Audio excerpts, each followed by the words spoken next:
My name's Neil Maguire. I'm part of the Fragile Correspondence team. We are here in the Scottish Pavilion in Venice, and we're going to have a discussion with the participants who are here today, and then we're also going to go on a journey around starting from the Scottish Pavilion, moving to the Irish Pavilion, and then going on to the Australian Pavilion in the Giardini. Okay, so we're going to just start this discussion with a little introduction from the three projects who are talking today, and we're going to just work our way around the table, and everyone will have a chance just to introduce both themselves and the projects that they've been working on. We're going to start with Scotland, so I'm going to hand over to Andy and Carl from Scottish Pavilion to just introduce themselves and talk a little bit about a Fragile Correspondence. Thank you, Neil. Good morning, everybody, and good evening, depending where you are in the world. My name is Andy Summers. I'm one of the co-curators for the Scotland and Venice project here, called the Fragile Correspondence. I'm a co-founder and co-director of the Architecture Fringe.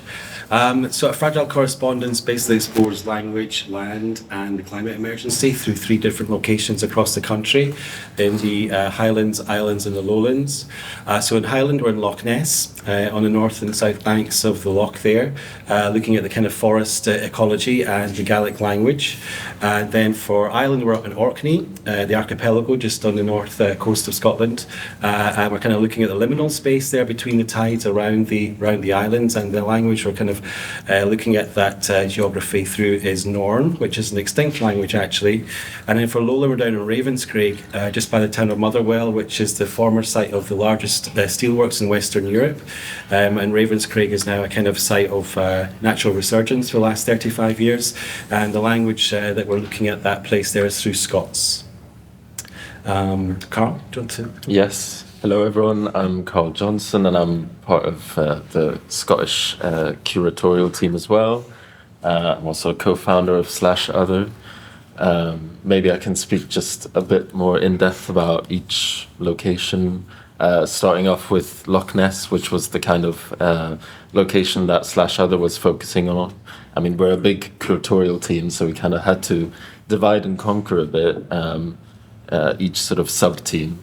So /Other was looking at Loch Ness, and for us, what stood out was this romanticized image that such a famous place evokes, and how we're able to look past that and look at sort of the actual lineage of exploitation that is inherent to the landscape, which, I mean, most people who are familiar with Loch Ness would not even consider to be the case. And I think that is also, there's parallels between each location. I don't want to dig too deep maybe in Loch Ness because we want to maybe sort of tease that out through our conversation, but just to relate it to the other locations, there's a similar case in, for example, Ravenscraig, where there's this idea of what a place actually is and what it might be that is quite inscribed in people's minds. Ravenscraig used to be a place of industry. Now people regard it as post-industrial, whatever that means, and sort of moves in this very strict binary of a place that is developed or not developed. And with Ravenscraig, we're then trying to tease out an idea of space that is perhaps beyond that binary, that is sort of beyond human ideals of landscape. Yeah. Great, thank you, Carl. We're going to move round to Ireland just now, and Mary, your project In Search of High Brazil. Yes. Hello, I'm Mary Laheen. I am one of the curators of the Irish Pavilion. There are 5 of us. Peter Carroll is here also. We're both architects, and I teach in University College Dublin, and Peter teaches in Limerick. The name of the Irish Pavilion this year is In Search of High Brazil. High Brazil is a mythical island off the west coast of Ireland. People for centuries talked about it, that they could see it in the mists as they looked out to the Atlantic, and it was even mapped. And we're using it, or we chose that in order to really introduce myth into our installation, and to think about the future, the laboratory of the future in Ireland, and decolonisation and decarbonisation, in a sense, in a poetic way, but also in terms of deep time, deep future time. So we have forefronted 3 islands. Skellig Vical, which is a rock really in the Atlantic off the southwest coast of Ireland. There was a monastic site there from the 8th to the 10th century, and it's represented by made in wool, black sheep's wool, in the centre of our pavilion.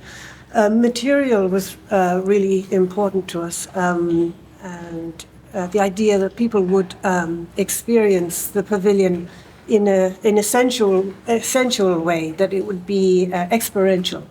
So we're quite interested in non-verbal ways of knowing and experiencing. We've also used limestone. The 3 islands are carved, concave carving out of 3 limestone pieces. We've used Irish linen to describe the extended economic zone that goes out into the Atlantic off the coast of Ireland. So the Clare Island is the other island, and the other thread that's in our pavilion is to do with survey and mapping. The Ordnance Survey, which occurred in Ireland in the 1830s, produced an extraordinary set of maps that are very useful today. They were part of, in a way, a late part of the colonisation of Ireland, and we've linked that to other surveys. So Clare Island was surveyed at the end of the 19th century, and then again at the end of the 20th and beginning of the 21st, the new Clare Island survey. And that's represented by a panel where we've taken pieces out of it. It was a land survey, but also geological, botanical, biodiversity, and there are pieces taken out of that and shown on the panel. And then above that is a linen tapestry, which is the tapestry of the current mapping of the deep sea bed of the extended economic zone, which is 10 times the size of the island of Ireland in the Atlantic. And it's currently being mapped, and it's open to anyone to that information. And we put it together as a contour map. The third island is Inishmaan, which is an Irish-speaking island off the west coast, and that's presented in film. It's a diptych black and white film on a loop, and it takes place over the course of one day. We were interested in the question of language, and so the text is in Italian and Gaelic only. And the sound on the film is in Irish, of course, because it's an Irish-speaking landscape island. And then there is a graphic drawing which is about one island. Again, this question of time. At one time, I don't know how many million years ago, at the Pangaea, there was one island, one Earth, one island, and that's shown in graphic drawing. Anything else? No, I mean, I think we might eventually end up with a conversation, but maybe it's time for the Australians. But no, I think you've concisely presented that there. Okay, so we'll move over to Australia now. Emily, would you like to introduce your team? I should have also probably explained to everyone online that just behind this laptop screen there's a functioning canal with a lot of boats on it. So if you're struggling to hear at any point, it's probably a passing barge. But anyway, sorry. Emily, over to you. I'll just do a quick introduction. I'll probably throw it over to someone else. But I'm Emily. Anthony, Julian and Sarah are here from the curatorial team. We've got Ali Baker as part of our team as well, but she couldn't make it for the journey. Our exhibition is called Unsettling Queenstown. And I guess we wanted to, when we first sort of got together, we thought about really taking this idea of decolonisation head on and understanding what architects and academics in teaching architecture are thinking about how they can decolonise their practice. And the way that we, I guess, tackle that in terms of being able to convey that in this space in Venice is by asking people to talk about specific moves. We didn't expect that their entire practice or their entire methodology of working would be a decolonised practice. We understand everyone's still very much institutionalised. But to start looking at specific moves of what people are doing to decolonise their methodologies. And what else did we do? We did lots of things. It was an exhibition of 5 parts. And we also had a sculptural element that spoke to a building in Queenstowns, Tasmania, that looked at the idea of resource extraction. So the site of Queenstowns, Tasmania is a really stunning landscape, partly because of the resource extraction, because of the devastation of acid rain on the mountain tops from the copper mines. So the sculptural centrepiece, which you'll see later, is made out of copper. And the next part I might throw over to Sarah to talk about the films that we played, the immersive experience inside the room. Well, just as part of the introduction, I'm just going to quickly say that just to summarise what Emily said, that the exhibition was kind of this, in part, cognitive experience where we were unpacking the idea of decolonising architecture and having the tactics, and then there was this immersive experiential thing where the exhibition itself, where you went in and you kind of experienced the idea within yourself. So it was sort of like operating cognitively and trying to operate with feelings to try and understand the ideas. But I could discuss that, but maybe I'll discuss it after the film. Okay. Yeah. So the heading of the event today is Earth Story Time, 3 sort of themes that kind of run across all of the different projects that we've been talking about so far today.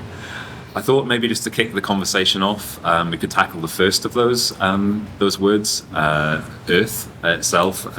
Something that both Emily and Mary talked about was this idea of decolonisation and tackling that head on, but also about extraction as well. So I suppose just as an opening kind of gambit, and hopefully this conversation will just kind of flow from here. I was just wondering if you could talk, maybe Emily first, or anyone from Australia, about that idea of tackling the idea of that decolonisation head on, but through the prism of Earth and what Earth means in the context of your project. I think that I'm Julian.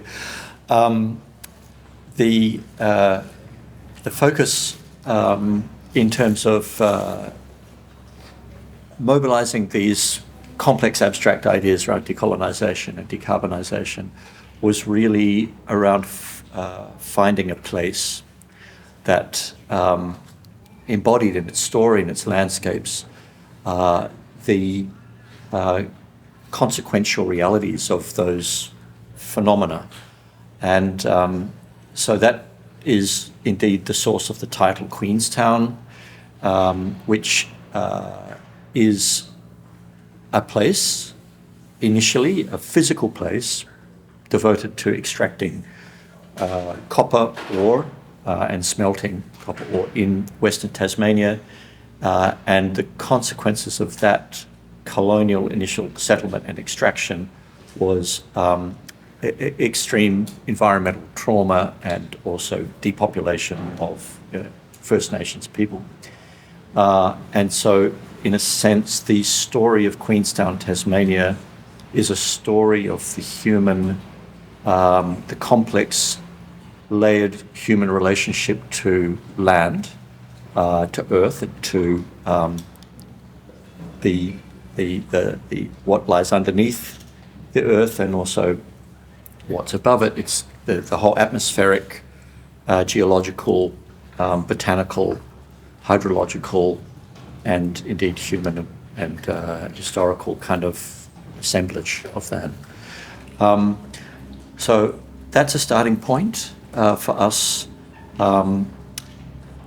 It is based around a real place.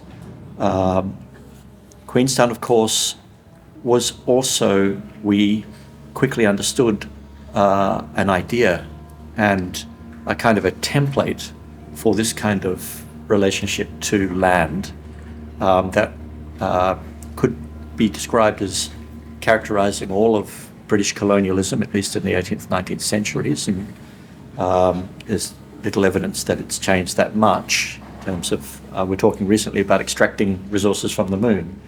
I notice, nothing's changed much. But so there is that idea that it's an idea and that it's a template, and it constitutes a way of being that characterizes our entire condition as moderns. But the other dimension of this concept of Earth that I'd like to pick up here is the word or the inflection of it, that is country. In Australia, and particularly in First Nations discussions of worldviews and ways of being, the word country signifies a kind of foundational connection to place, and it also underlies actual kind of cultural identity, this connection to living things, landscapes, sky, waters, animals, plants, as being country. And so this relationship to country, apprehended through Indigenous perspectives, can be counterposed against the notion of earth, or maybe could be ore body kind of relationship about extraction, which was characterized by the story of Queenstown. So that's how I kick off how we work with that in the Australian Pavilion. I wonder if that connects in any way to the issues in Ireland as well, about that idea of extraction as well. I don't know if you want to elaborate on that at all. Yeah. Well, my name is Peter, for everyone online. I was quite struck in walking around all three pavilions, a commonality or a similar concern for degradation. Like thinking about Ravenscraig and the description that you have of chemical contaminants, and I think it was aromatic hydrocarbons as one of the constituents. And I was like, oh, that's beautiful, but it's also tragic.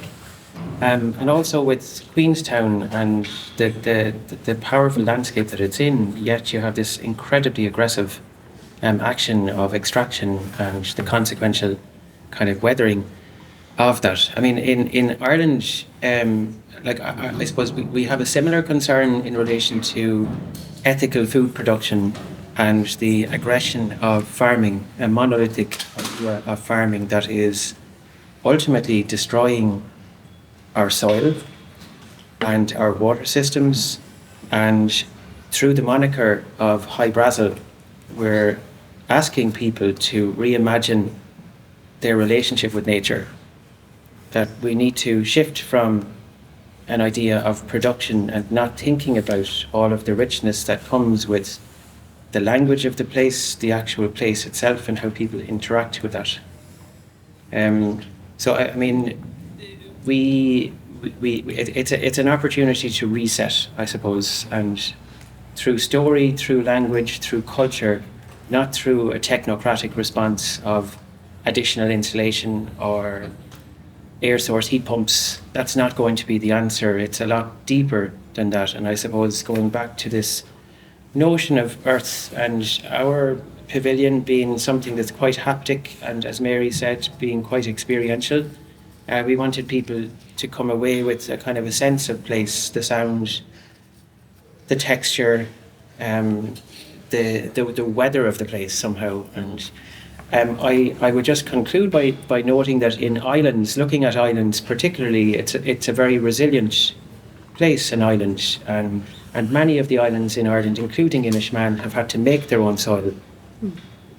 So there was this culture which was about taking seaweed, sand, and a very small fraction of indigenous soil from the shale layers between the stones in order to generate a soil. And that's quite provocative and radical when you think about it. We have a finite amount of soil in many ways, and we need to protect that. So I would just leave that as a kind of a question to everyone around the table, that necessity for a responsible, ethical production of food and a biodiversity that we all need to protect. There's loads of really interesting sort of routes from that we can branch out into. I do just haven't got them a few notes, but just before we do that, I just want to bring in the Scottish Pavilion as well, just to maybe through the prism of Orkney, the archipelago of islands that sits to the north of the Scottish mainland. I don't know if any of the three of you have any reflections on that in relation to maybe what Peter was saying. Loads, yeah. I could sit here for a day. But, yeah, okay, good, yeah. I'll refrain myself. But yeah, no, just having seen and read about your exhibition, and then the ISM, which I'm part of, I'm designer-in-chief of ISM Architecture magazine, we were kind of paying extra attention to the Orkney archipelago landscape. And I think there's so many kind of communications going on between your exhibition and the explorations that we've done in Orkney. And I just, the kind of making your own soil, because I read that you said that it's not something that it exists naturally on the island. No. But I was like, okay, so do you then import it out? How do you do it? And it's so interesting to hear you explain now, no, you can make your own soil. Mm-hmm. It's not something that is like here, you can actually make it yourself. I think that's so fascinating. One of the interesting things is that you can't make it unless you have, there's a very small amount of indigenous soil on the islands, and it doesn't work unless you have some of that. Okay. It's interesting. So it's like making sourdough bread almost. Yes. Like you need to do your little start there first. Yes. Yeah, Yes. so fascinating. Yeah. Starter soil. Yeah. Andy, you were going to... Yeah, I just wanted to pick up also, and Mary mentioned the Ordnance Survey, and when you think about the British Colonial Project, which does kind of unite the three territories here, obviously Scotland was fully involved in the British Empire with regards to the connections to Australia and laterally in Ireland, of course. And obviously the word ordnance is from the military expansion. So kind of how we talk about Earth and how we map that, these maps were about military conquer and colonial kind of control of a territory. And I think it's interesting to try and then think about how we remap and rethink about how we kind of talk to that Earth now, as Peter's mentioning as well, and not necessarily a new Ordnance Survey, but almost kind of a whole new way of how we're kind of actually recording and drawing out value about what is actually valuable on this Earth that we're kind of looking at. It's quite an interesting aspect, and I think the ordnance part of the OS is generally misremembered or not really understood about what that was, because they are amazing resources, of course, but it's trying to remember the kind of past of how they came about and what they were about at that time. Sorry, no, go on, I'm Emily. just going to do a prompt. I'm taking out your job, I'm sorry. Okay, no worries. What I thought was interesting that came up in the earlier conversations was this idea of language belonging to place, and that's a big thing when we speak about country and about Aboriginal languages in Australia, that there's so many of them, over 250 different languages, and each of them are so bedded into their place, and the language means so much more than sort of the clumsiness of English language, which has also been imposed across the country. So I guess it's more of a question about how do you feel when you speak in English compared to how you speak when you speak the language of the land as an experience for yourself. What does that mean for you, I guess? Do you feel English is inadequate, maybe? Probably English is probably inadequate, but for most of us, English is our first language. Yes. English is our first language. I heard the poet Paula Meehan say once, who she writes in English, but she said, English is my first language, but Irish is my mother tongue. Mm-hmm. And so for us, the interest was the connection with the landscape and language is very connected in Ireland. A place name is really important. So, and that was the other thing about the Ordnance Survey, which is immortalising Brian Friel's play translations. It's about that. So all of the place names were translated into phonetic English, and there's a lot of criticism about that. Now, it had to be done, of course, by some person who's John O'Donovan, the main person who spoke Gaelic and English. But interestingly, they were recoverable because they were in phonetic English. The original name was recoverable and was recovered. Probably not everywhere. But the place names are connected to the topography very often, and sometimes to history and myth. And that's what makes them so interesting. And you write about that here in the project near Loch Ness, about how the place name describes the place on all sorts of different levels. So I think the point is really that when you lose a language, you lose much more than just a means of communication. Can I add to that, Mary? I mean, one of our starting points was a book, a medical treatise from the 12th century, written in Baghdad in Arabic, that eventually became translated into Latin, and then from Latin into Irish. So it kind of skipped the natural beat for us in going to English first and then to Irish. But it was kind of compelling that it would go from the Arabic language to Latin language to Irish language, and in some ways it's known as the Book of High Brasil. It's kept in our Royal Irish Academy, and it's just one of those kind of like very, very interesting kind of moments, and it was very important for us where it kind of reset a relationship. It tried to kind of understand a kind of a wider context, and when you think about the oceans of the world, we're all connected by the ocean, like Tasmania or Scotland or Ireland. We often consider ourselves quite peripheral, and our languages are important, but what we were, I suppose, trying to do was make this kind of become more central in many ways, and this medical treatise speaks to that kind of great highway of the world and that kind of amazing connection that it would make across cultures. So that was very important to us as a kind of a starting point. I want to just pick up a little bit on, I think we're moving into sort of language and storytelling, and something that's been really, I think, interesting about what people have been saying is that there's both a real engagement with the kind of realness of a place, and I think you talked about this a lot, about the kind of the materiality, the realness of it, but then this idea of myth and the idea of kind of storytelling. And if we can sort of think about the prism of story, I'm going to present a proposition that we sometimes see realness and myth as being like binary opposites, but what if they're not, and if there's ways in which we can kind of like integrate all of these aspects of a particular place. So first, maybe I'll pass that over to Australia to tell me whether you think that's correct or not, and then maybe expand on that in relation to your project.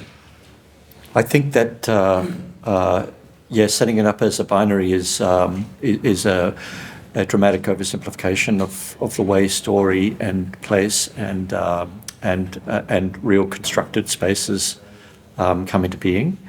I think that in the case of the stories that we were telling in the Australian Pavilion, firstly, that there are multiple stories, and stories occur at different scales and from different voices. One of the layers, as we'll see when we get to the Australian Pavilion, is the layer that we call the voices. This is recorded extracts from interviews with something like a dozen or so people who had relationships to the places featured. And this series of, histories and memories and expressions of a shared understanding were divergent in some cases, and certainly diverse.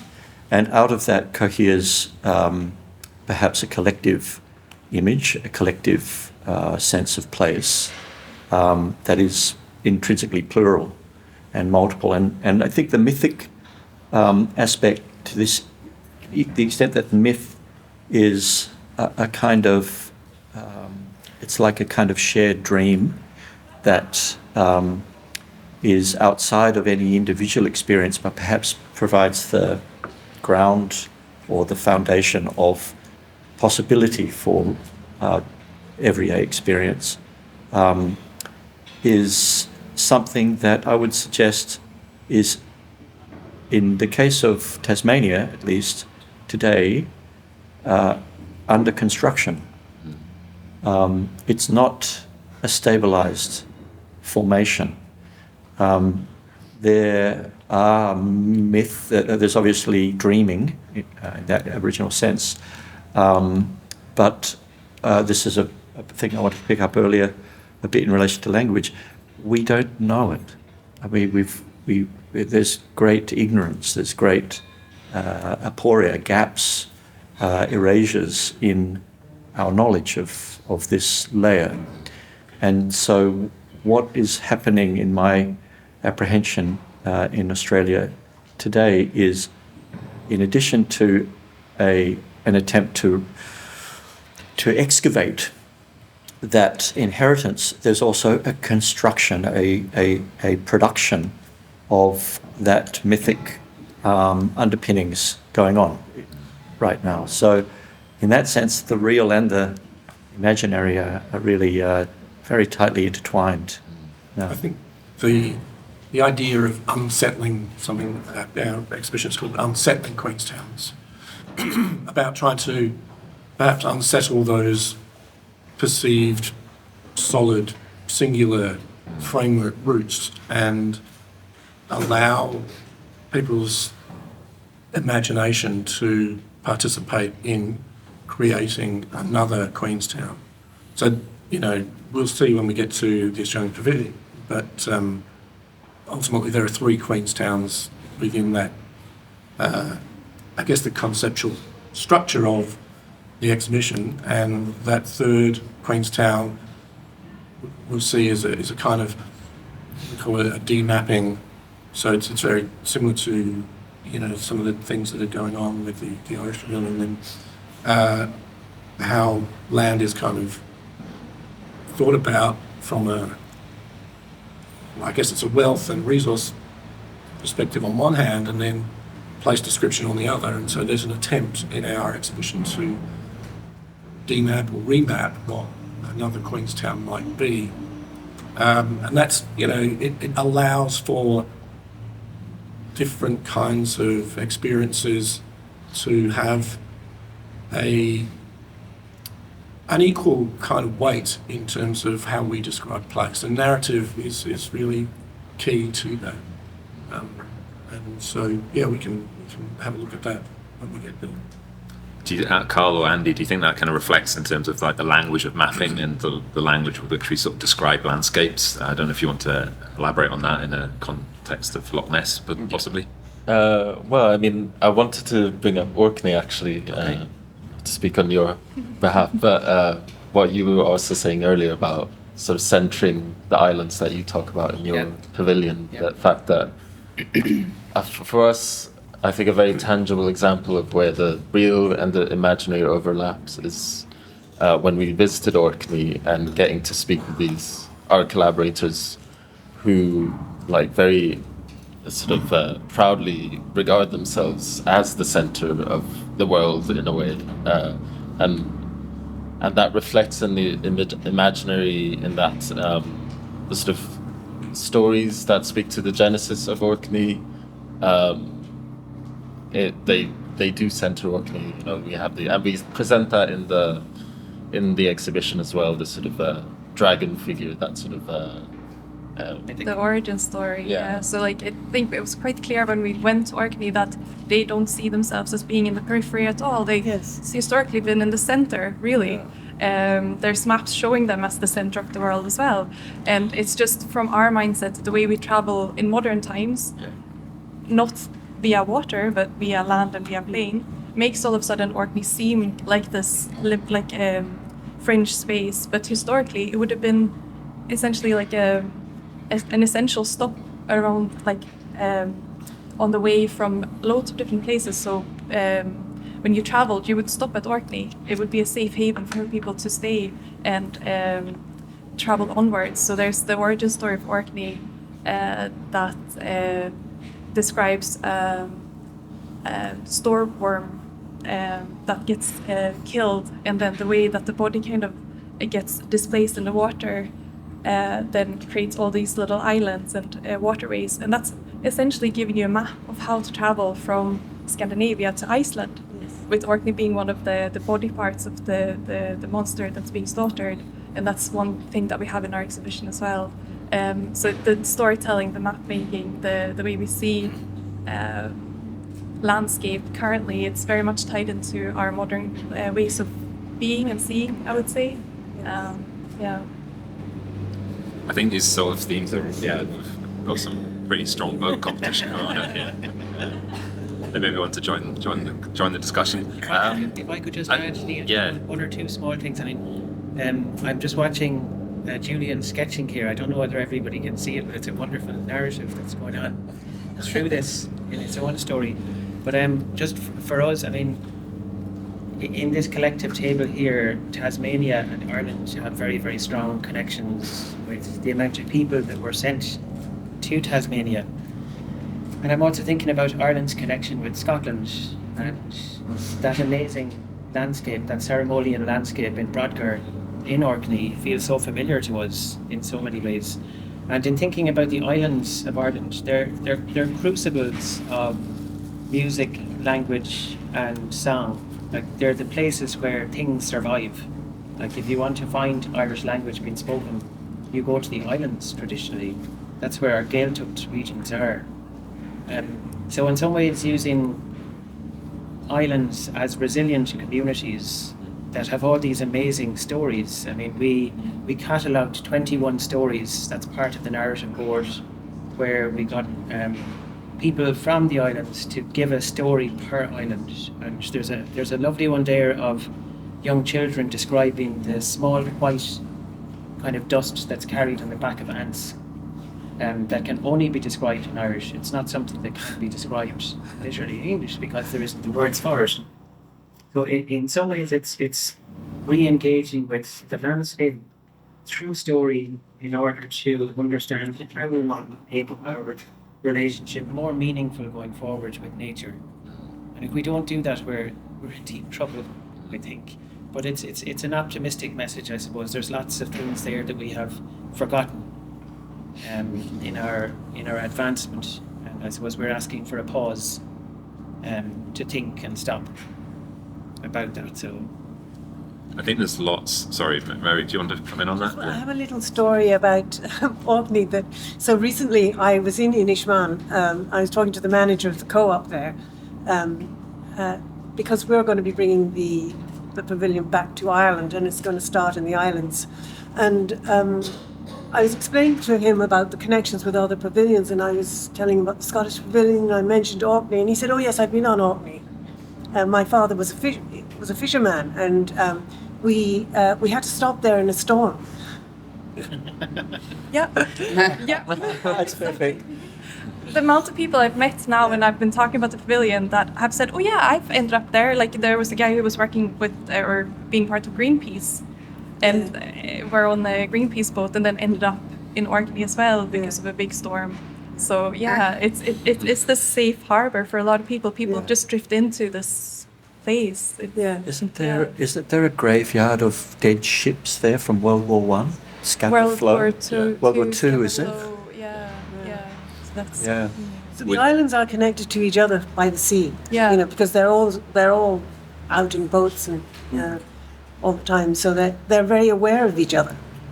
Yeah, and I think that's maybe something that we sometimes forget. We're talking a lot about land and earth, but there's also water and our connection to water and the kind of tidal relationship that we have as well, where land and water are in constant dialogue with each other, and how we can adapt to that kind of more intuitive way of being with nature and nature's changes. I think there's a lot, and in a place like the islands in Ireland and in Orkney, they're at the forefront of that because they see it and they perceive it much stronger than I think people here surrounded by a bigger piece of land around them, they might not perceive these quick changes as much as if you're in these more as fringe spaces. But yeah.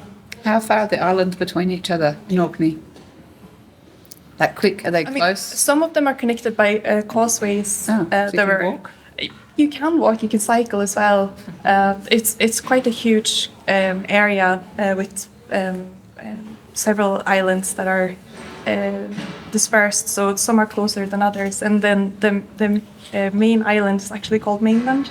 No. Yeah, so the mainland isn't Scotland, it's the mainland in Orkney, yeah. So Tasmania is the mainland for its archipelago. Yeah. We call continental Australia. Yeah, we call continental Australia the North Island.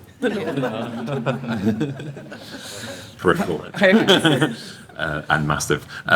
Just as we kind of move into the last sort of part of this first opening discussion, so we're moving to kind of think about time. So in a very prosaic announcement about time, we have about 10 minutes left of this discussion on a sort of a slightly more sort of cosmic level. I was wanting to try and push you all to kind of try and maybe just tell us a little bit about your project in relation to time. I think there's a lot of themes have come through the discussion. There's a lot of themes about seeing, about listening, about valuing. And I was wondering if we could sort of reflect on those things through the prism of time. So and also we had a question online as well from a contributor there who was basically the question was, are we too precious about the past, which is provocative, obviously, in the context of this discussion that we've just been having, and it's a challenge, I guess, to us to reflect on that. So time, seeing, listening, valuing, and the provocative question: are we becoming kind of backward looking, or again potentially false binary, but maybe. I think a key question in relation to time is this idea that time is a moving quality or quantity. It's dynamic. But what's critical is the geometry of that motion. And I feel that our perspective on time, our way of perceiving time, is embedded in the progressive proposition that time has a linear, quality, and that it's a movement from a condition of deficit to a condition of surplus, and that myth of progress essentially is underpinning our entire way of perception of time in our contemporary sense. And so in trying to unsettle that or decolonize this kind of foundational categories like time, we have to reimagine what that geometry might be. And so when we talk about the future and the past, I mean, these terms are kind of, they have their coordinates in a way in that geometry. But I would suggest that what if we scramble the grid, right, and that the future is not something that is yet to come. The future is already present, or we've let it go, or it's lost. And similarly, inversely with the past. And so that folding or notions of repetition or of kind of archaic eternity that is present in the way we think about time, I think can be immensely liberating and imaginatively rewarding in thinking about place. It's really obvious with First Nations people in Australia because there's such a difference in timescale. So from a kind of post-colonial scenario, we're talking a couple of hundred years, but we're talking about 60,000 years. And so when those things kind of crash together, it's really difficult to kind of understand those two different perspectives. And I think, part of that unsettling thing that we want to do is to try and rethink that as well. And that is always, it's tied up with storytelling, First Nations people often will have a continuing kind of story, and that timeline is not linear in the same way that we think about it traditionally. And so there are some useful kind of examples to hang on to, I suppose, in the way that is done. And those, that does connect country, it connects time and narrative.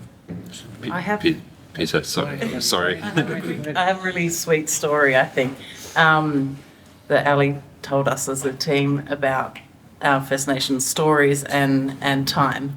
And it's a group, and I can't remember the name of the group, in around Alice Springs in the centre, right in the centre of Australia.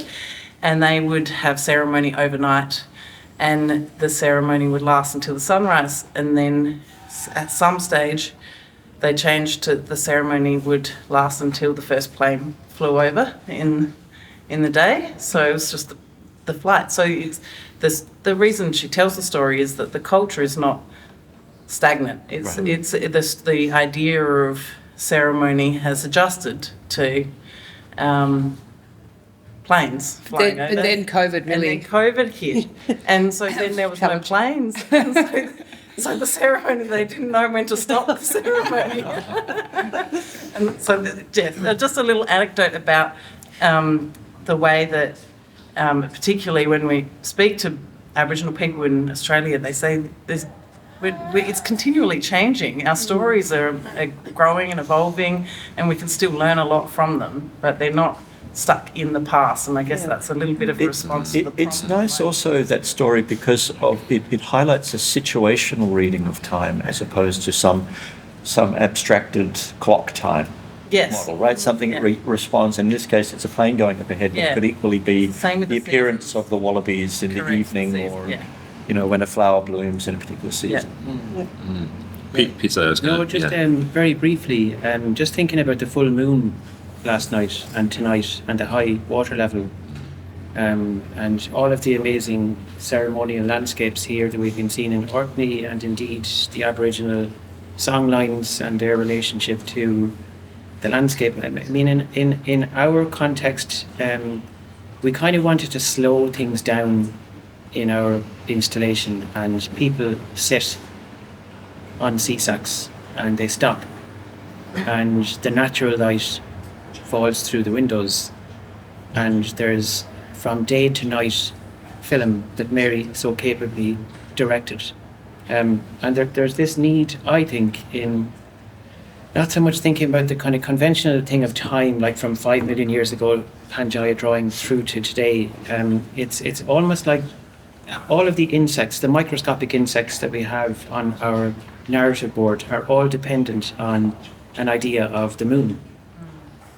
And somehow we've lost again that connection to time, thinking that it's the 24-hour, 365-day a year time. And I think through kind of ritual, through narrative, through a kind of a greater relationship with the moon and the sun, somehow I think there is a kind of a need to kind of counterbalance, or what's the word here in your pavilion, is it balance? Yes. Correspondences, which I have got better and better at saying. I was absolutely mangling it at the start of the project, but I think that is close. That's still not good, but it's closer. But all of those things that we don't see, and we were very purposely wanting to show that in our installation, things that are microscopic, not visible to the human eye, they are naturally dependent on the moon. So their whole cycle is dependent on that. And we don't have that anymore. We probably would have had that, possibly so in Scotland, and indeed in Aboriginal or First Nations time. But I think the definition of time needs to be questioned or reimagined as well, as much as anything.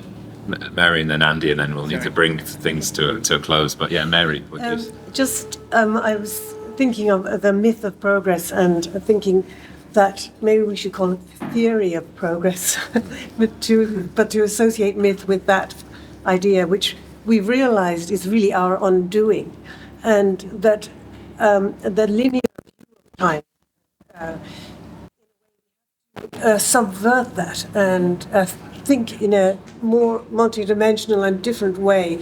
And just in regard to the question about, looking back to the past or romanticizing the past, actually we need indigenous wisdom. We need indigenous wisdom. We need to connect back to the past. It's almost like, it feels in a way it's hanging by a thread, that connection. And your title of Fragile Correspondence, how fragile it is. And here we have a moment where we are attempting to connect back, to understand other ways of doing things. And so part of what we're doing in the pavilion is other ways of knowing. It's not the linear, verbal, textual always, that there are other ways of understanding things. Andy, just to sort of finish up, I just want to sort of I guess, put that kind of proposition to you that what we're talking about is unscrambling the coordinates, like reimagining those relationships through time, and just thinking about how that impacts architecture and how that. Give you the really, really difficult question at the end. Sorry, Andy. Andy and I used to be friends, but no longer. I wanted, maybe through some of the examples that we've looked at, maybe I think between say Orkney, Ravenscraig and Loch Ness, these kind of ideas of time, temporality being very different and shifting, and how that's maybe made us think differently about how we might think about, I think the key to that is actually the present. And being present. And the pavilion here, the Fragile Correspondence, it's all about recognizing the contemporary condition of places. And you do need a past context to understand that. And we haven't futured necessarily on purpose, because if you go too far into the future, you lose all bearing about, you can say anything, it doesn't actually have any meaning necessarily. So trying to kind of hold on to the now, and obviously with current technology and things where it's very difficult to be present all the time. And I think, in Loch Ness, internationally it's romanticised, but the work of Dr. Mara McFadden and Ranich Sandilands and Deli Adiemo as well, it's so radical. And there's so many people in the Highlands whose work is radical, convivial, alive, and it's got nothing to do with the kind of historicised, romanticised past of what the Highlands is projected in tourism and also international land capital. And then in Orkney, for example, when you drive to the Co-op, you are driving past 8,500 years of continuous human occupation, because the architecture there and the cultural memory is being built in stone, so it's managed to survive the elements, and it's still a lot of it sitting there, and more being discovered all the time, of course. And then we come into Ravenscraig, and Ravenscraig, the human endeavour required to make that steelworks, which only lasted for 40 years. It was such a blip in time in comparison to other places. And the word we use in Ravenscraig is sont, which is a Scots word, which is almost like a kind of saintly apparition, as something kind of appears and then disappears, because it's really trying to kind of talk about how the contemporary condition of Ravenscraig in an architectural landscape sense is ignored. Because a lot of people remember the steelworks and go around that landscape reimagining the steelworks, but the steelworks have gone. And then the council's job there is to look into the future. So their plan is to put houses all over it and roundabouts and all these things. But the actual contemporary condition of Ravenscraig is incredible in terms of the biodiversity and the actual resurgence of the landscape. But also importantly, the knock-on effect of the pollution from that site still affects people's contemporary health conditions. So that is the present that we are trying to stay within for Ravenscraig. And I think for architecture overall, as well as humanity, we're not present enough, because when we are present, we see things and acknowledge things, and we are blind to actually contemporary reality if we're too far looking at in advance, or looking at our phone, or actually wallowing in our nostalgia. So trying to be present like we all are here today and everybody online is really kind of what we're talking about. Can I add a super small... Good question. Okay. So Carl's coming in. But give me time to read the question, my friend. That was an excellent answer. That's beautiful. The friendship is restored.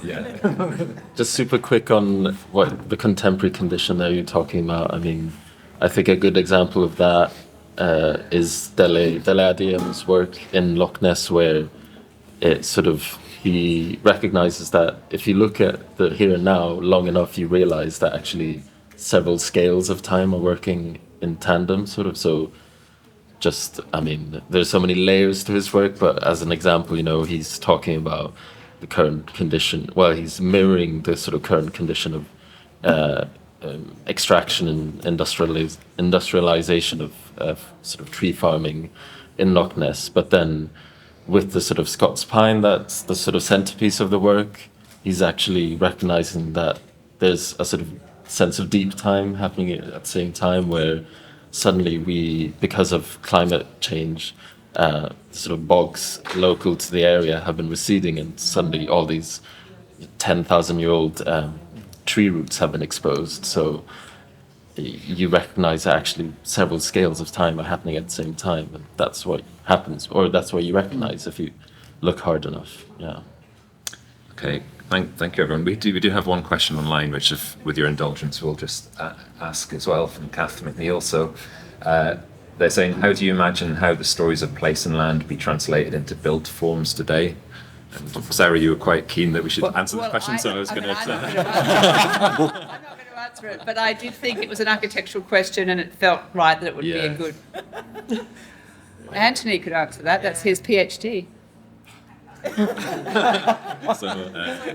The friendship, falls apart again. the Biennale is nearly over. So. There's many ways that these things can play out within architectural form or space.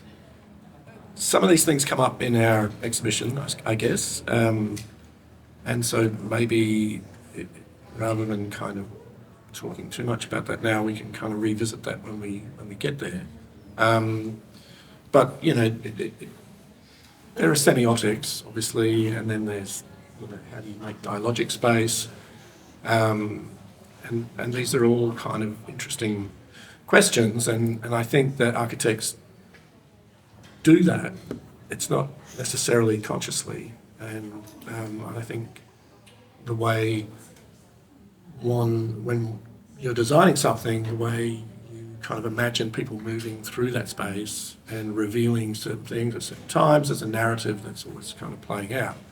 Now, once you kind of understand the history of a place a lot more, and really kind of think about the responsibility of the unfolding the hundreds, thousands of years of that within what you're doing, that starts to change, you know, how you think about that design. And I often see that through narrative. And so it changes that from just kind of taking space for making money to much more cultural practice, which is what we should be doing. I think it's also about material cultures as well, in terms of how you physically construct the building that we are designing, and really trying to recognise that the kind of circles of material draw need to become more localised and smaller, and kind of respond back to more localised conditions environmentally as well. So I think, you know, for architecture, is trying to recognise that, but again, that is also being present, because you need to be present to really understand the environmental conditions of that place. I think it's really trying to kind of hunker down back into localities and not see that as a kind of style or retreat into some form of not being modern or modernist. And there's plenty of options available, but we really need to reevaluate our material choices, I think. I think we have to be very careful, though, not to insist on architects only being involved in built form.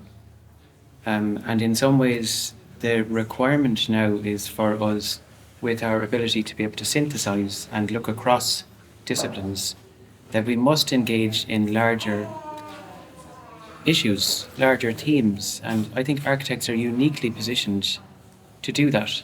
We can bring the stories, we can bring our skills, but I don't think it's necessarily always going to have to be a result of a built form. And I think there's huge opportunity there. Like we learned so much from economists, botanists, ecologists, farmers, fishermen in our briefing sessions when we began. And in some ways it offers a kind of a broadening of what we do. That we can talk about the built form, but it's our environment ultimately that we're shaping. And I think architects are uniquely positioned to shape that discussion going forward, and we should all do so very carefully. That's a good. there's time, can I say one more thing before? I know. So I should just say I'm actually not an architect, and you're all being very stereotypically architectural here by going beyond your limits. But yes, yeah. I accede. No, I was just going to say, like, I totally agree with that, Peter. And I was also going to say that I think the narrative of a building needs to change in its way of time. Correct. So that it doesn't start at the point of drawing a form. Yeah. It needs to start way before that Correct. with understanding where things are sourced from, like Andy is talking about, but also on the other side of that, how it decays, how it ages, how will you, like, the kind of cradle to cradle concept, but also maintenance and making sure that because often I think architects, we tend to just draw a building and then leave it. We need to have more understanding of how it will then continue to be part of the landscape that it sits in and how it will be maintained, and start to maybe change the way we draw as well, because drawing is also a way of communicating. That's also a language in itself. So we need to be more inclusive in how we draw and include more time scale into that, I think. Yeah. I think that's a really lovely point to sort of bring those things together. I've got some other sort of questions about monocultures and capital, but I don't think that's a topic that we can save them for the next pavilion. But thank you everyone. Thank you for our audience as well for joining us here today as well and participating in the first part of Wanderlands. The next part is that we are going to move to the Irish Pavilion inside the Arsenale.